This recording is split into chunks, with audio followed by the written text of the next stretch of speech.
Assalamualaikum warahmatullahi wabarakatuh, sobat-sobatku sekalian. Selamat bergabung kembali dengan saya di channel ini. Semoga kita semua senantiasa diberkahi oleh Allah Subhanahu wa Ta'ala. Amin ya Rabbal 'Alamin. Oke, dalam video kali ini saya kembali akan menerangkan satu materi dan beberapa contoh soal tentunya yang berhubungan dengan bidang perbankan. Ya, mudah-mudahan apa yang saya jelaskan dalam video ini nanti bisa menjadi referensi pembelajaran untuk teman-teman yang sedang mempersiapkan diri untuk mengikuti ujian TKB BUMN Batch 2 tahun 2022-2023 khususnya yang melamar di bidang perbankan ya. Seperti itu. Oke, langsung kita lihat apa saja materinya. Pertama, kita akan bahas terkait dengan tugas dan tanggung jawab tiap-tiap unit kerja yang ada di perbankan ya. Nah, pertama itu ada teller ya. Kalau teman-teman yang sering berkunjung ke bank pasti sudah tidak asing lagi dengan yang namanya teller, yaitu petugas bank yang bertugas di dalam counter yang bertanggung jawab memberikan pelayanan transaksi nasabah, baik itu penyimpanan ataupun pembayaran.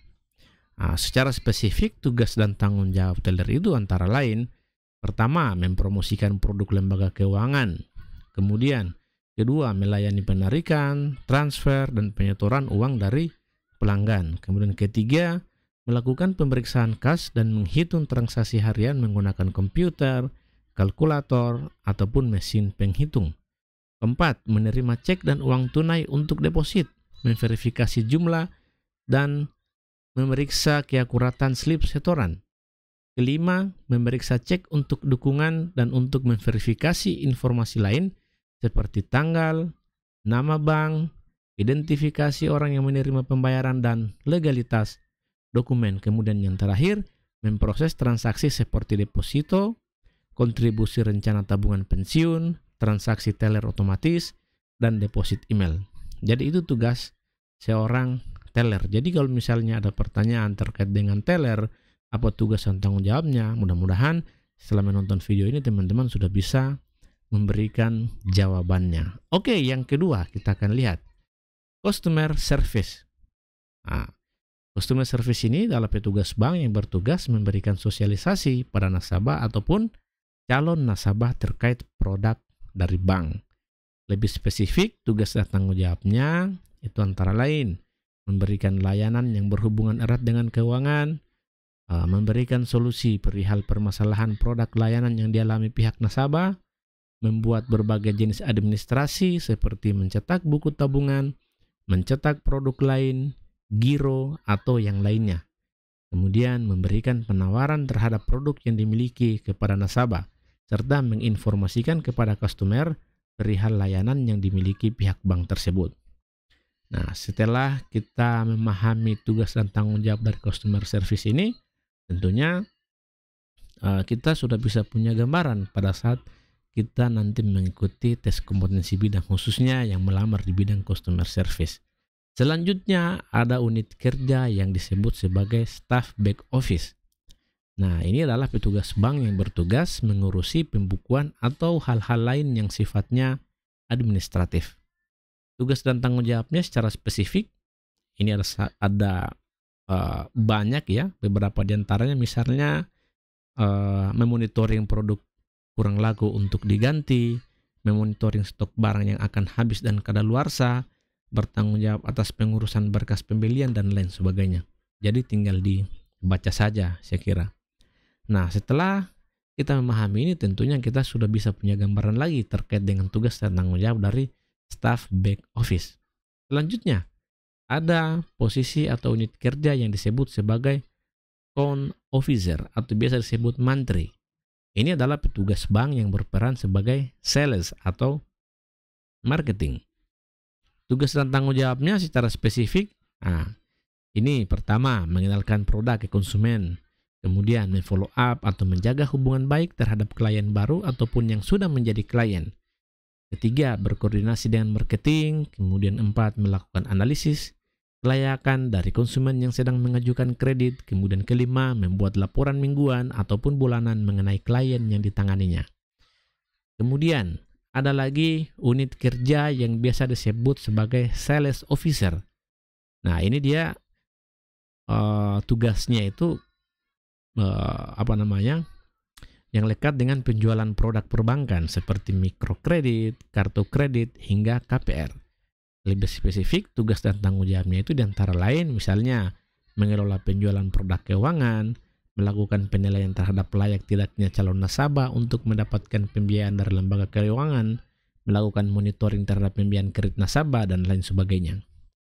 Selain sales officer, ada lagi yang namanya funding officer. Ini adalah petugas bank yang bertugas mengumpulkan dana sebanyak-banyaknya.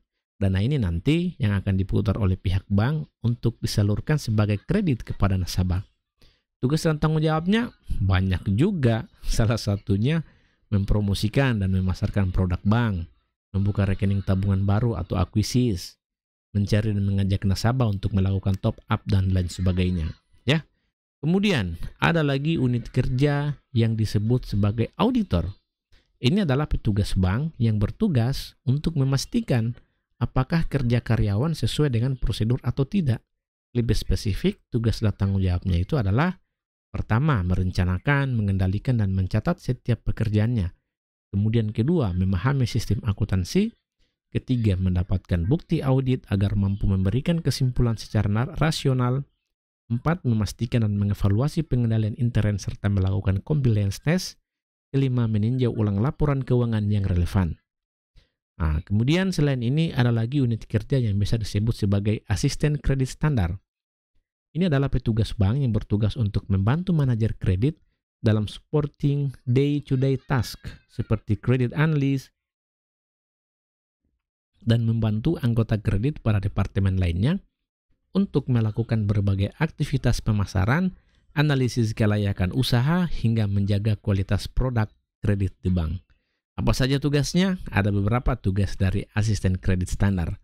Antara lain, mengumpulkan laporan audit, menganalisis keperluan kredit, membantu menjaga kualitas produk dari kredit, melakukan verifikasi terkait informasi referensi kredit, kemudian menyusun struktur fasilitas dan kualitas produk kredit bank. Ya. Nah, itulah 8 unit kerja beserta tugas dan tanggung jawabnya. Tentunya ini akan menjadi satu bahan bacaan yang panjang ya bagi teman-teman yang sedang mempelajari materi di bidang perbankan. Tapi apapun itu, mau tidak mau teman-teman harus bisa memahami ini, apalagi dalam tes TKB nanti tentunya mereka yang bisa lolos itu adalah yang memiliki nilai tertinggi. Oke, selanjutnya kita akan lihat contoh soalnya. Jadi di sini ada 10 contoh soal yang akan saya sajikan kepada teman-teman. Mudah-mudahan ini bisa menjadi sumber referensi pembelajaran bagi teman-teman. Kita akan lihat soal nomor 1. Pertanyaannya seperti ini. Kemampuan dalam memperoleh uang tunai pada saat dibutuhkan, yaitu peranan dari A. Transaksi, B. Likuiditas, C. Pengalihan aset, D. Realokasi pendapatan. Kira-kira apa jawabannya teman-teman? Kalau saya di sini jawabannya adalah B. Likuiditas. Ya, karena kenapa ya? Karena itu memang pengertian dari likuiditas. Karena kalau kita lihat pengertian dari transaksi, pengalihan aset, dan relokasi pendapatan itu berbeda dengan apa yang ditanyakan pada nomor 1 ini. Oke, selanjutnya kita akan lihat soal nomor 2. Ya, saya akan bacakan lagi untuk teman-teman. Perhitungan bunga deposito yang perhitungannya dilakukan pada waktu jatuh tempo, maka jumlah harinya dihitung mulai titik-titik. A. Tanggal penetapan, B. Tengah bulan tersebut, C. Akhir bulan tersebut, D. Tanggal 1 bulan berikutnya. Kira-kira jawabannya benar ini apa? Ada yang bisa tebak? Silakan ditebak. Kalau saya di sini menjawab D. Tanggal 1 bulan berikutnya. Karena memang perhitungan bunga deposito yang perhitungannya dilakukan pada jatuh tempo, maka perhitungan jumlah harinya dimulai pada tanggal 1 bulan berikutnya. Nah, kalau misalnya diperhitungkan pada akhir bulan, maka jumlah harinya dihitung mulai tanggal penetapan atau hari pertama dia dihitung. Kira-kira seperti itu penjelasannya teman-teman. Oke, selanjutnya kita akan lihat soal nomor 3. Ya. Jadi soal-soal ini saya kompilasi dari berbagai sumber, baik itu sumber-sumber yang berasal dari soal-soal tryout, kemudian soal-soalnya muncul pada penerimaan BUMN batch 1, kemudian soal-soalnya muncul pada ujian-ujian penerimaan pegawai perbankan yang berseliweran di dunia maya ya, seperti itu. Oke, kita kembali ke soal nomor 3. Saya akan bacakan. Salah satu syarat penutupan rekening deposito adalah A. Bisa dilakukan di sembarang kantor cabang, B. Atas permintaan nasabah dan bank, C. Karena permintaan keluarga nasabah, D. Hanya boleh dilakukan di kantor pusat. Ingat teman-teman, salah satu syarat penutupan rekening deposito. Kira-kira apa jawabannya? Nah, di sini saya menjawab B. Jadi salah satu syarat penutupan rekening deposito itu adalah karena atas permintaan nasabah dan bank. Kenapa? Ya, karena memang ketentuannya seperti itu. Beberapa ketentuan lain misalnya dilakukan di kantor cabang pembuka rekening, dilakukan atas permintaan nasabah dan bank, itu opsi B. Menggunakan formulir buku. Deposito dijaminkan tidak boleh tutup kecuali ditutup oleh bank karena pinjaman nasabah bermasalah. Ya, seperti itu. Lanjut soal nomor 4. Saya akan bacakan kembali untuk teman-teman. Penetapan perhitungan bunga tabungan biasanya ditetapkan pada A. Awal bulan, B. Tengah bulan, C. Akhir bulan, D. Setiap hari. Jawaban saya adalah C. Akhir bulan. Ya, karena memang perhitungan bunga simpanan biasanya dihitung pada akhir bulan dan hasilnya akan langsung dikreditkan atau ditambahkan ke rekening yang bersangkutan. Seperti itu teman-teman. Jadi opsinya itu adalah pilihannya itu adalah opsi C. Sekarang kita lihat soal nomor 5. Perubahan undang-undang mengenai pengertian Bank Indonesia yaitu dari titik-titik. A. Undang-Undang nomor 7 1990 sampai Undang-Undang nomor 10 tahun 1998. B. Undang-Undang nomor 7 tahun 1990 sampai Undang-Undang nomor 10 tahun 1997. C. Undang-Undang nomor 7 tahun 1992 sampai Undang-Undang nomor 10 tahun 1998. D. Undang-Undang nomor 7 tahun 1993 sampai Undang-Undang nomor 11 tahun 1992. Jawaban yang benar adalah C. Undang-Undang nomor 7 1992 sampai Undang-Undang nomor 10 tahun 1998. Ya. Jadi Undang-Undang Republik Indonesia nomor 7 tahun 1992 ini tentang perbankan yang disahkan di Jakarta pada tanggal 2 Maret tahun 1992 oleh Presiden Soeharto. Undang-undang ini kemudian diubah dengan Undang-Undang Republik Indonesia nomor 10 tahun 1998. Oke, kita lanjut pertanyaan nomor 6. Asas yang menyatakan bahwa usaha bank ditandai oleh hubungan kepercayaan antara bank dengan nasabahnya disebut asas A. Economic Democracy Principle, B. Confidential Principle, C. Liberal Principle, D. Fiduciary Principle. Nah, untuk pertanyaan nomor 6 ini jawabannya sudah pasti D. Fiduciary Principle. Ada beberapa asas dalam perbankan, yaitu ada Economic Democracy Principle, Confidential Principle, Fiduciary Principle, dan Prudential Principle. Untuk pertanyaan nomor 6 ini merupakan pengertian dari Fiduciary Principle. Ini diatur dalam Undang-Undang Dasar, dalam Undang-Undang nomor 7 tahun 1992 pasal 2. Ya. Oke, kita lanjut pertanyaan nomor 7. Bank memberikan kredit kepada nasabahnya dengan berbagai fungsi. Berikut yang bukan merupakan fungsi kredit adalah A. Meningkatkan daya guna suatu barang, B. Jembatan untuk peningkatan pendapatan, C. Menambah semangat berusaha masyarakat, D. Mengurangi daya guna dari modal atau uang. Kira-kira mana yang benar teman-teman? Kalau saya di sini yang benar adalah pasti D. Karena kalau kita lihat kembali fungsi kredit, ada 6 fungsi kredit yang diberikan kepada nasabah. Ya, pertama, merevolusi pola pikir masyarakat Indonesia, meningkatkan stabilitas ekonomi, meningkatkan daya guna barang produksi, memotivasi kemajuan usaha, meningkatkan peredaran uang, meningkatkan daya guna uang. Ya, jadi yang bukan itu adalah D. Mengurangi daya guna. Jadi tidak mungkin dan nasabah diberikan kredit itu justru bisa mengurangi daya guna, ya, tapi justru meningkatkan daya guna, baik itu dari sisi modal ataupun uang, ya. Oke, kita akan lihat soal nomor 8. Saya akan bacakan kembali untuk teman-teman. Pengertian tabungan adalah simpanan yang penarikan dananya dilakukan titik-titik. A. Dengan cek, B. Dengan biljet giro, C. Personal check, D. Dengan syarat tertentu yang disepakati. Jawaban yang benar adalah D. Dengan syarat tertentu yang disepakati. Ya. Hal ini menurut Undang-Undang Perbankan Nomor 10 Tahun 1998, tanggal 10 November tahun 1998. Tabungan adalah simpanan yang penarikannya hanya dapat dilakukan menurut syarat tertentu yang telah disepakati.